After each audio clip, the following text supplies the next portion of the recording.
Susan Gray looked out the window of her office at the stars. As Admiral of Earth's Intelligence Division, she had a big job. For 6 months now, her team had been catching strange messages from space. These messages came from Centauri Prime, where the Galactic Council had its main base.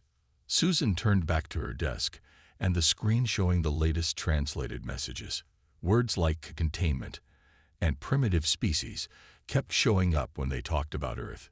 This worried her a lot. "Computer, call Commander William Porter," she said. A moment later, Porter's face appeared on her screen. He looked tired. "What is it, Admiral?" "It's 3 a.m. I wouldn't call if it wasn't important.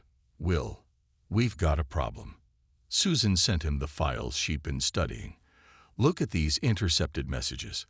The Council is planning something against Earth." Porter read quickly, his face getting more serious. "You think they're planning to attack us? The Galactic Council has always claimed to be peaceful. They've also kept us out of their club for 50 years, Susan pointed out. They call us unstable and too aggressive. But I think they're really scared of how fast we learn and grow." She showed him more files. "Look at these ship movements. 3 of their battle fleets have moved closer to our solar system in the last month. Their trade ships are avoiding our colonies, and our friends on Proxima Centauri say their diplomats are being pulled back." Porter rubbed his eyes. "This is concerning, but it's not solid proof. If we act on this, and we're wrong, we could start the very war we're trying to avoid." "And if I'm right, and we do nothing?"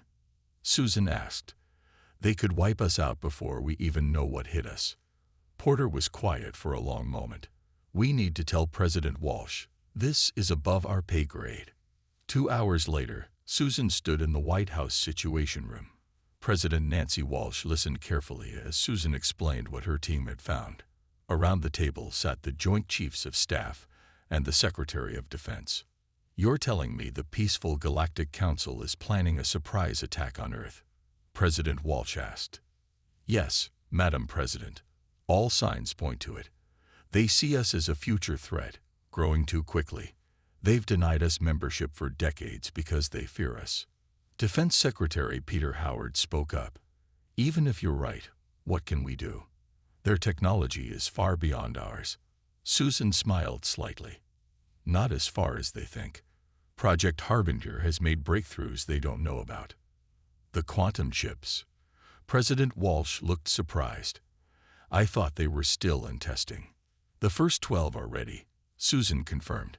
"They can jump past the Council's defense networks, hit key targets, and get out. If we strike first, targeting their military only, we might force them to negotiate instead of attack." The room grew quiet. Everyone knew what Susan was suggesting: a preemptive strike against the most powerful force in the galaxy.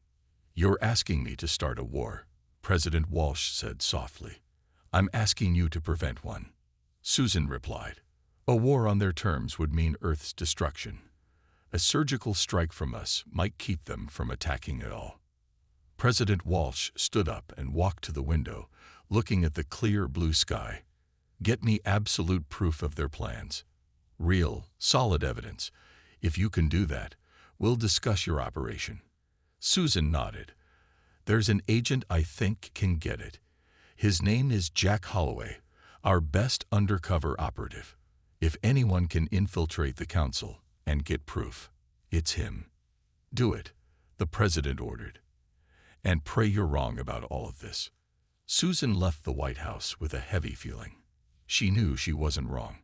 And soon, humanity would have to make the biggest gamble in its history: strike first or face extinction. Jack Holloway stood in front of the mirror, studying his new face. The special mask he wore changed how he looked completely. Now he appeared to be a Proximan diplomat, with blue-tinted skin and large dark eyes. The neural camouflage device attached to his spine masked his human life signs. "How do I look?"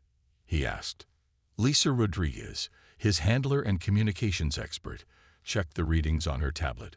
"The disguise is working perfectly. The scanners think you're 100% Proximan." Jack nodded.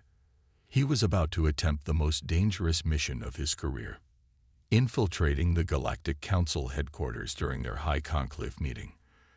Thanks to a friendly Proximan who believed humans deserved better treatment, Jack had real diplomatic codes and an invitation to the meeting.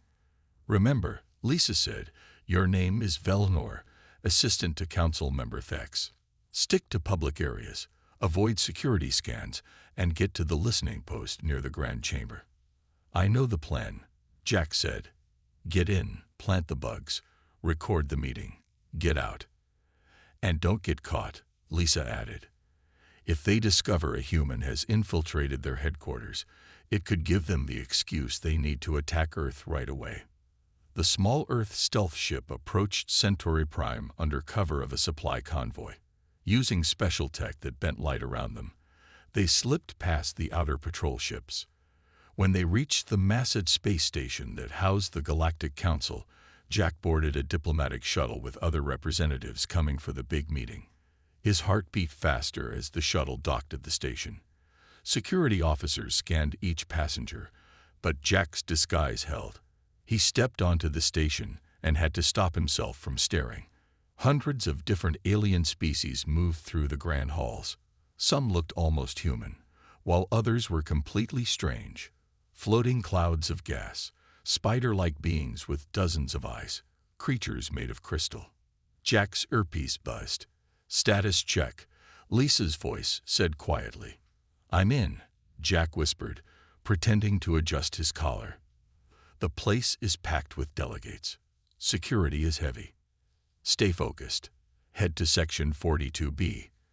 That's the closest approach to the council chamber." Jack moved through the crowded hallways, following the map in his head. He nodded to other delegates, trying to act like he belonged. When he reached Section 42B, he found it guarded by two large reptilian soldiers. "Restricted area," one guard said. "Council members only beyond this point." Jack bowed slightly. "Of course, I was simply looking for the refreshment area. First time on the station." The guard pointed down another hallway, and Jack thanked him, walking away calmly. Once out of sight, he ducked into a maintenance corridor. "I can't get close enough," he told Lisa. "The security is tighter than we expected." "There's a service duct above you," Lisa replied after checking the station plans. "It runs directly over the approach to the Grand Chamber. You should be able to place the bugs from there." Using a small tool to open an access panel, Jack climbed into the narrow duct. He crawled through the dark, tight space for nearly 20 minutes before reaching a spot above the council chamber entrance. Through a vent, he could see important-looking aliens entering the chamber. Each wore special robes showing their rank and home world. Jack carefully removed 3 tiny devices from his pocket, quantum listening bugs that could record through any known shielding. As council members passed below, Jack dropped the first bug. It landed silently on the flowing robe of a tall, tentacled being. The second bug he placed on the vent itself, and the third he dropped onto a floating service droid that followed the delegates into the chamber. "Bugs are planted," Jack whispered, moving to the monitoring position. He crawled back through the ducts to a small maintenance closet where he could safely listen to the transmissions. As he settled in and activated his receiver, the voices of the council members filled his earpiece. "The human problem requires immediate action," a deep voice said. "They are advancing too quickly." Jack's blood went cold. Admiral Gray had been right.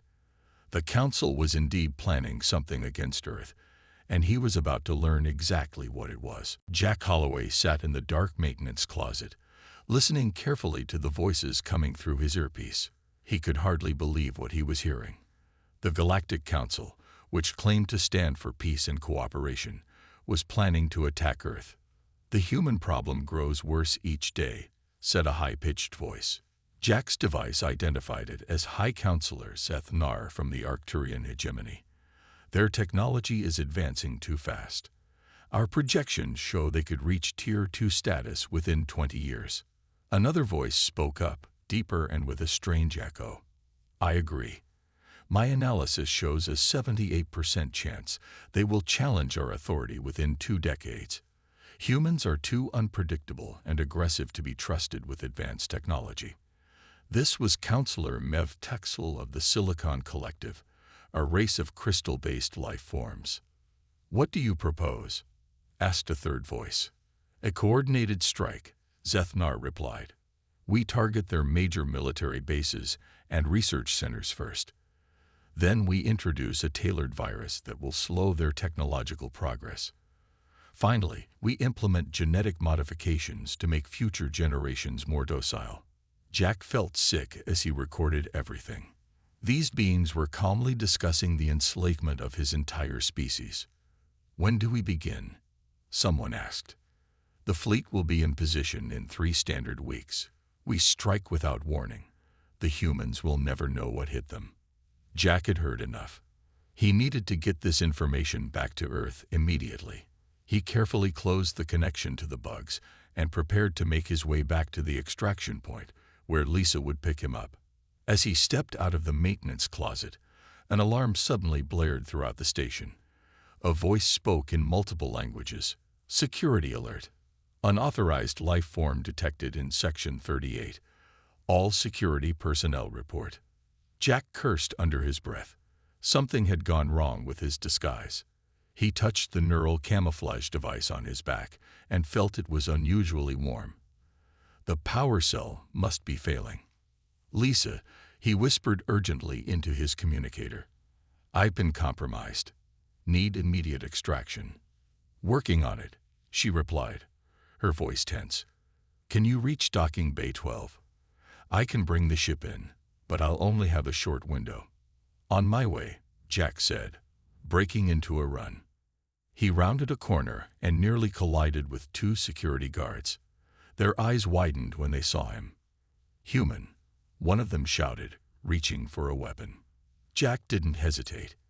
He threw himself forward, tackling the first guard before he could fire. A quick punch knocked the alien unconscious. The second guard fired, but Jack rolled away, the energy blast hitting the wall beside him. He grabbed the fallen guard's weapon and fired back, hitting the second guard in the shoulder. More alarms sounded. The entire station now knew there was a human infiltrator. Jack ran through the corridors, dodging startled aliens and jumping over barriers. Security forces were closing in from all sides. "Lisa, I'm heading to Bay 12, but I got company," Jack panted as he ran. "I see you on the station schematic," Lisa replied. "Turn left at the next junction, then 2 rights. It should be less guarded." Jack followed her directions, but when he turned the second right, he found himself facing 5 heavily armed guards. He dove back around the corner as energy blasts scorched the wall where he had been standing. "Need another route," he gasped. "Maintenance shaft. 3 meters to your right," Lisa directed. "It leads directly to the bay level." Jack found the access panel and yanked it open, squeezing inside just as more guards appeared. He climbed down the narrow shaft as fast as he could, hearing the sounds of pursuit above him. Finally, he reached the docking level and burst out of the shaft. Docking Bay 12 was just ahead, and he could see Lisa's stealth ship making a dangerous approach, its cloaking shields flickering as it prepared to dock. "I'm at the bay," Jack called, "but the whole station is after me." "Hold them off for 30 seconds, Lisa replied. "We're almost there." Jack took cover behind a stack of cargo containers as security forces poured into the bay. He fired his stolen weapon, keeping them back as Lisa's ship docked with a hiss of hydraulics. The ship's ramp lowered. Jack made a desperate dash for it, energy bolts flying past him from all directions. As he reached the ramp, a blast caught him in the leg.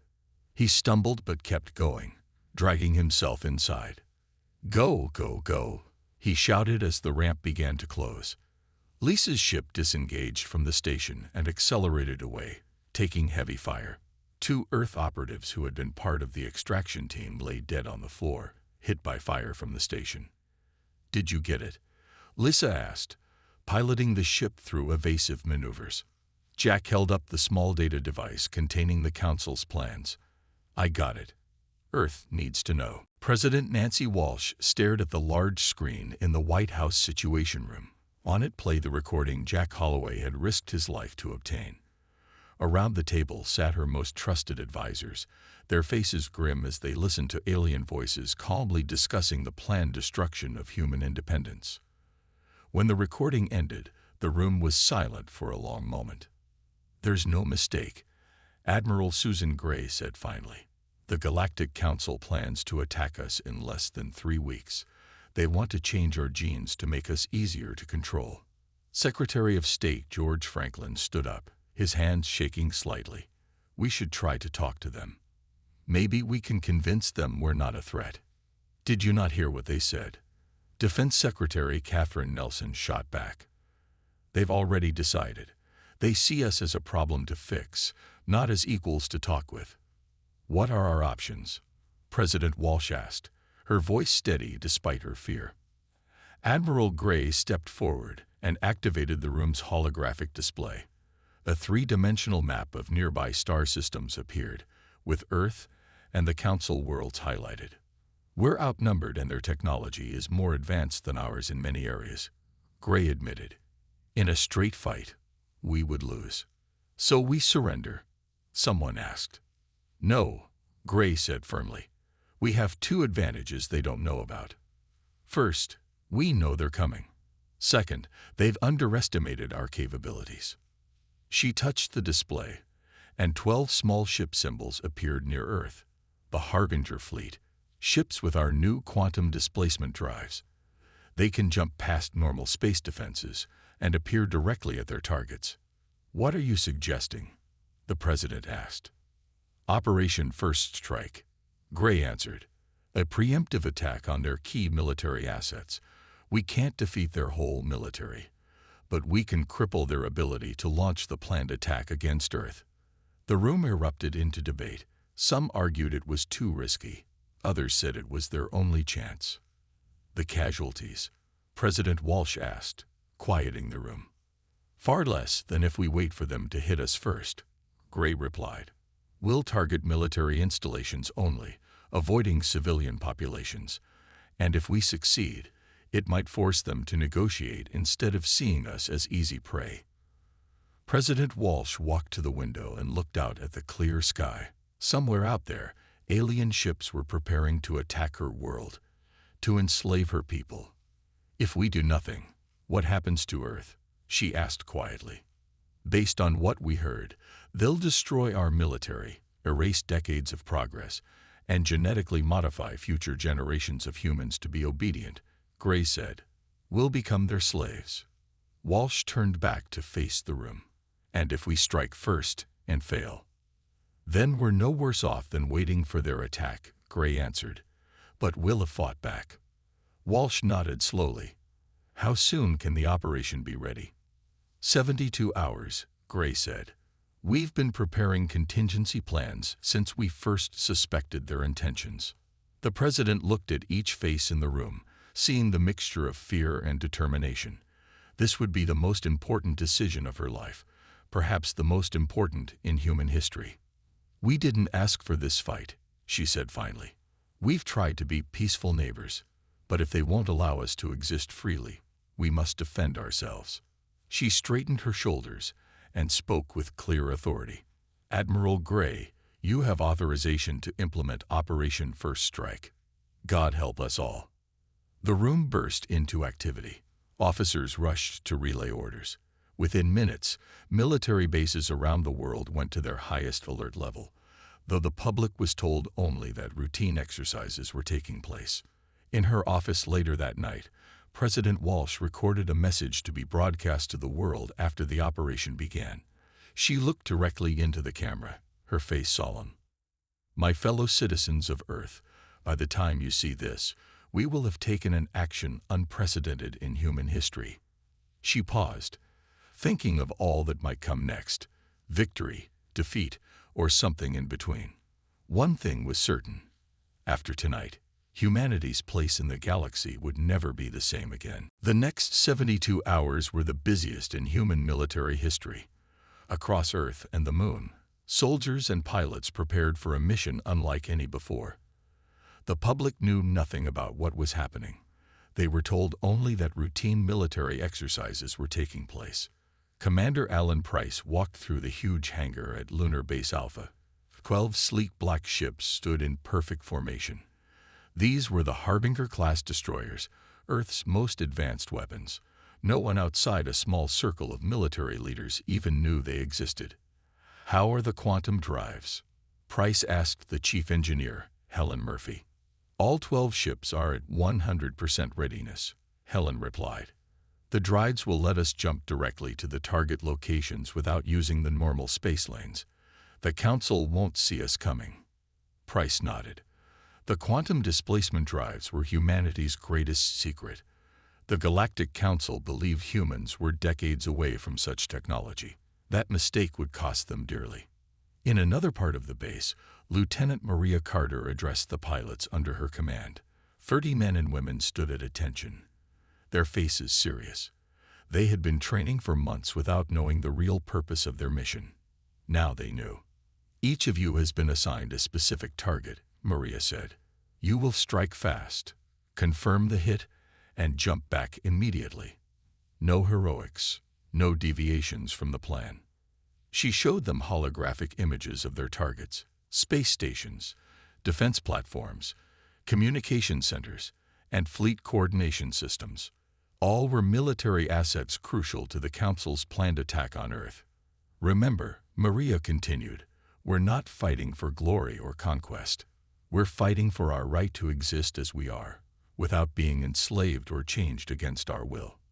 Meanwhile, on Earth, Jack Holloway was preparing for the most dangerous part of the operation. His leg was still healing from the energy blast he took during his escape, but he refused to stay behind. "You barely made it out alive last time," Lisa Rodriguez argued. "Your face is probably on every security screen in Council space by now." "That's why I have to go back," Jack replied. "I know their systems better than anyone else. Our main strike force will hit their military targets, but someone needs to get the quantum destabilizers into their main fleet anchorage." The quantum destabilizers were another of Earth's secret weapons. They wouldn't destroy the Council's massive invasion fleet, but they would render the ship's drive systems permanently inoperable, trapping the fleet in orbit around Centauri Prime. In the White House Situation Room, Admiral Gray reviewed the final operation plans with President Walsh. "All strike teams are in position," Gray reported. "The Harbinger fleet is ready to make the jumps at precisely 300 hours tomorrow." "And the Council still doesn't suspect anything?" the President asked. "Our intelligence suggests they believe we're completely unaware of their plans," Gray replied. "Their security forces are still searching for any sign of Jack Holloway or his ship, but they have no idea we're preparing to strike." Walsh looked at the mission clock on the wall, counting down the hours until the operation would begin. "You're sure this is our only option?" "We've explored every alternative," Gray said firmly. "Diplomacy failed when they decided to attack us without even trying to talk. Waiting for their attack would be suicide. This gives us a fighting chance." The President nodded slowly. "The people have a right to know what's happening. I've prepared an address to be broadcast as soon as the operation begins." "It's better this way," Gray assured her. "If word got out early, panic might spread, or the Council might detect unusual communications activity. Secrecy is our ally right now." In orbit around the Moon, Commander William Porter addressed the captains of the Harbinger fleet via secure channel. "In 12 hours, we make history," he said. "Each of your ships has primary and secondary targets. Hit them quickly and precisely, then return to the rally point. If anything goes wrong, execute emergency jump protocols." Porter paused, looking at the faces of the men and women who would lead humanity's first strike against an alien threat. "I won't lie to you. Even with our technology and the element of surprise, this mission is extremely dangerous. But remember what we're fighting for. Not just our lives, but the freedom of our entire species. The right of humanity to exist without being controlled or modified by others." Throughout the Earth and Moon bases, final preparations continued. Weapons were checked, systems tested, and backup plans reviewed. Everyone involved knew that come tomorrow, the galaxy would never be the same. At exactly 300 Coordinated Earth time, Operation First Strike began. The 12 Harbinger ships activated their quantum displacement drives simultaneously. In an instant, they vanished from Earth orbit. There was no flash, no sound. They simply disappeared and reappeared light years away in Council space. Lieutenant Maria Carter felt a brief wave of nausea as her ship, the Harbinger 7, jumped into the Rigel system. This was normal with quantum jumps. The feeling passed quickly. Through the view screen, she saw their target, the massive Arcturian Defense Grid Control Station. "Weapons hot," Maria ordered. "Fire gravity missiles on my mark." The gravity missiles were another human invention unknown to the Council. They didn't destroy targets directly. Instead, they created intense gravity fields that collapsed energy shields. "Mark," Maria called. 4 missiles launched from the Harbinger 7. The station's defenses fired, destroying 1 missile, but the other 3 hit their targets. The station's blue energy shield flickered and died. "Conventional weapons now," Maria ordered. The Harbinger 7 fired its main cannons. Bright beams of energy struck the defenseless station. Key systems exploded, sending debris into space. Within minutes, the control node was crippled beyond repair. "Target neutralized," reported Maria's weapons officer. "Station defenses offline." "Good work," Maria said. "Prepare for jump back to rally point." Across 12 star systems, similar attacks were happening at the same time. Human strike teams hit their targets with surprising speed and accuracy. The Council forces, caught completely by surprise, had little time to respond. In the Talaris system, Harbinger 3 destroyed a major shipyard. In the Vega sector, Harbinger 10 took out a weapons platform that could have devastated Earth cities. In system after system, key Council military assets were damaged or destroyed. Most important of all was the mission to Centauri Prime itself, where the Council's main fleet was gathered. Jack Holloway led a small team on what everyone knew might be a suicide mission. Their stealth ship slipped past the outer defenses, using the confusion from the other attacks as cover. "They're scrambling to figure out what's happening," Lisa Rodriguez reported from the ship's sensors. "Communications are in chaos. It's working." Jack nodded. His team of 4 wore special stealth suits that masked their life signs. Each carried a backpack with quantum destabilizer devices. "Remember the plan," Jack said. "We don't need to destroy the ships. We just need to place the destabilizers at these key points in the anchorage." Their ship docked with a maintenance platform near the massive fleet. Hundreds of Council warships hung in space, being prepared for the planned attack on Earth. Jack and his team slipped out of their ship and split up, each heading for different parts of the anchorage. Jack moved through maintenance tunnels, avoiding patrols. Twice he had to hide as Council security teams ran past, responding to alerts from other systems. Finally, he reached his target area, the main power distribution node for the fleet's docking systems. He placed his quantum destabilizer device against the wall and activated it. The small device lit up with a soft blue glow. Jack repeated this at 2 more locations, then headed back toward the extraction point. "Charges set," he reported into his communicator. "Everyone else?" "All set," came the reply from the 2nd team member. The 3rd team member confirmed as well. The 4th didn't respond. "Sam?" "Report," Jack called urgently. "I'm hit," came the weak reply. "Security found me.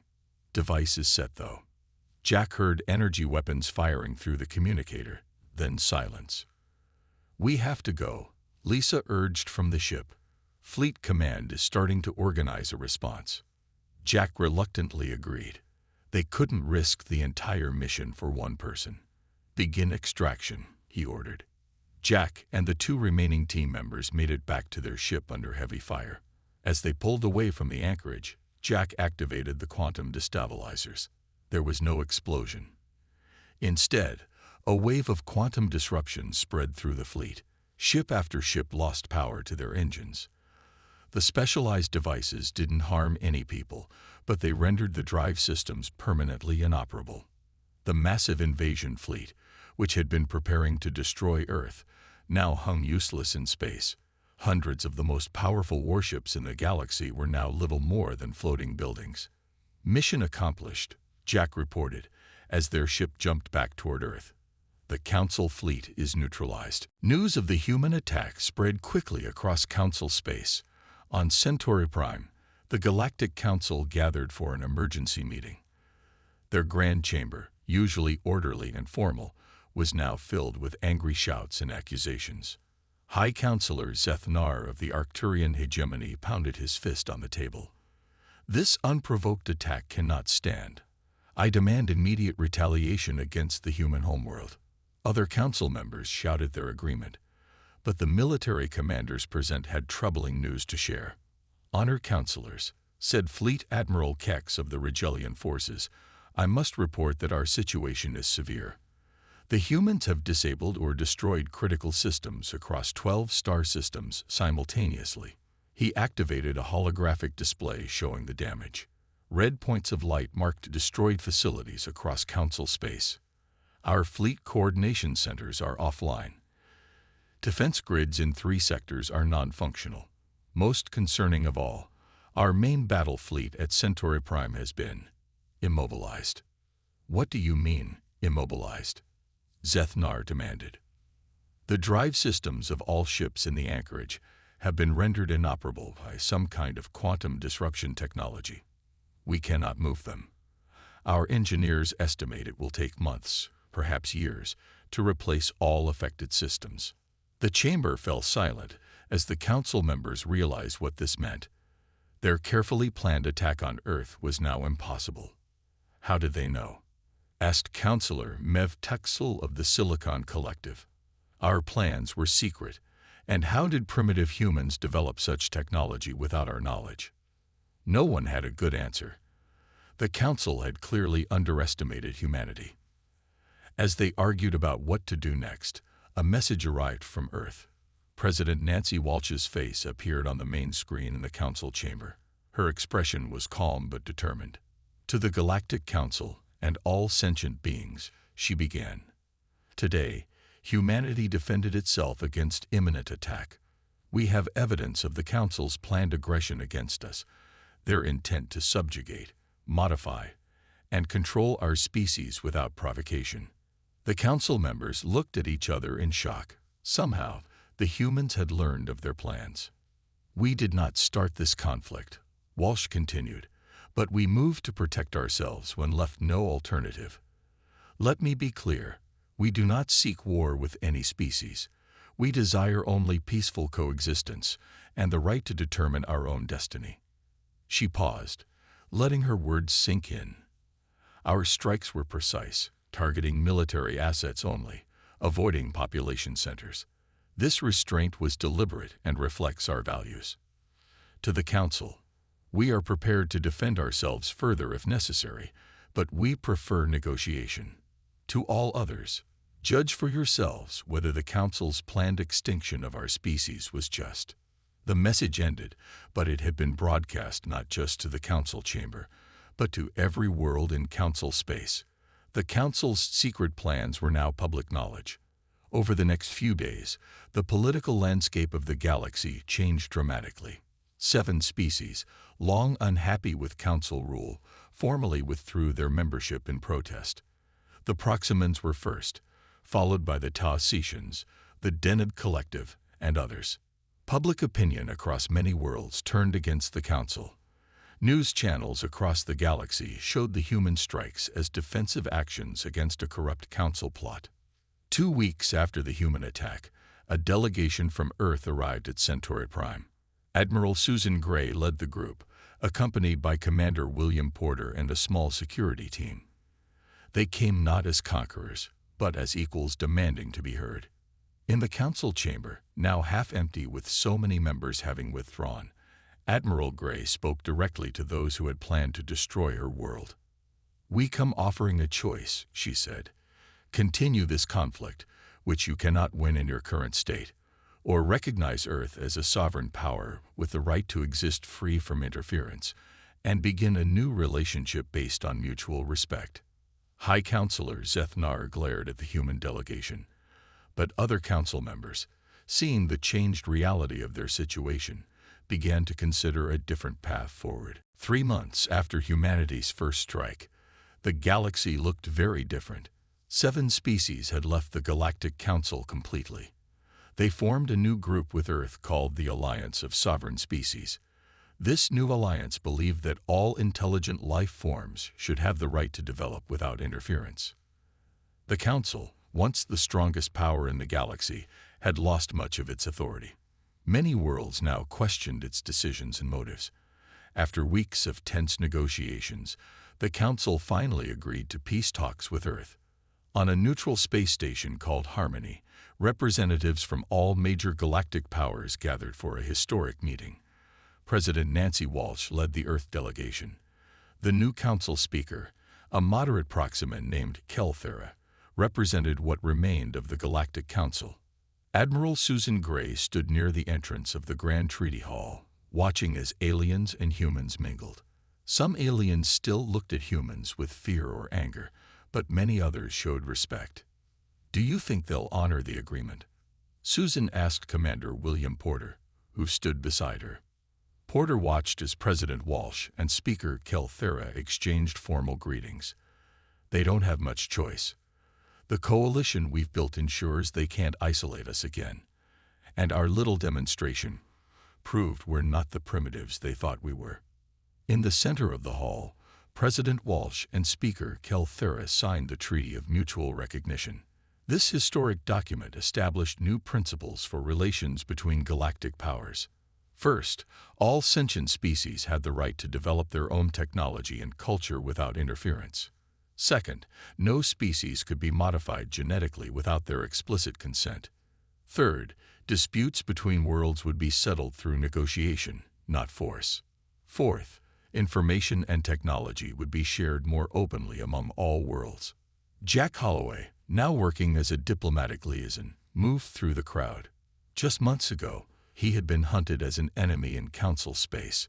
Now he spoke freely with representatives from worlds he once infiltrated in secret. "The Arcturians are still unhappy," he reported to Admiral Gray. "But most of the others genuinely want peace." "Peace through strength," Gray said. "They respect us now because we proved we could hurt them." "Maybe at first," Jack agreed. "But I think it's becoming something more. Several species have approached me about technology exchanges, cultural programs, even tourist visits to Earth." Across the room, Lisa Rodriguez monitored communications with her specialized equipment. She smiled as she listened to conversations in dozens of alien languages. The phrase "human ingenuity" appeared again and again, now spoken with respect rather than fear. President Walsh stepped to the podium to address the gathered delegates. The room fell silent. "Today marks not an ending but a beginning," she said. "Humanity does not wish to dominate or control. We wish to contribute, to learn, and to grow alongside our galactic neighbors. We showed our capacity for decisive action when threatened, yes, but now we show our greater capacity for forgiveness, cooperation, and peace. The stars have room enough for all of us, and the future is brighter when we face it together." Applause filled the hall, starting with the Earth delegation but quickly spreading to most of the alien representatives. Outside the space station, a new joint patrol flew by, ships from Earth, Proxima, and several other worlds flying together. This visible symbol showed the new reality. Humanity had earned its place among the stars. They had done this not just through force, but through the courage to use force only when necessary, and the wisdom to extend a hand in peace afterward. In her office back on Earth a week later, Admiral Gray looked at a new star map. The old Council territory was smaller now. The new Alliance worlds were marked in green. Trade routes between Earth and distant worlds glowed brightly, showing increasing exchange. "Was it worth it?" President Walsh asked, entering the office. Gray nodded. "We lost good people, but we saved our future. Our children will grow up in a galaxy that respects humanity, not one that would have enslaved us. Walsh looked at the stars visible through the window. Then we make sure it was worth it by building something better than what came before. Together, they watched the stars, no longer distant and threatening, but full of possibility.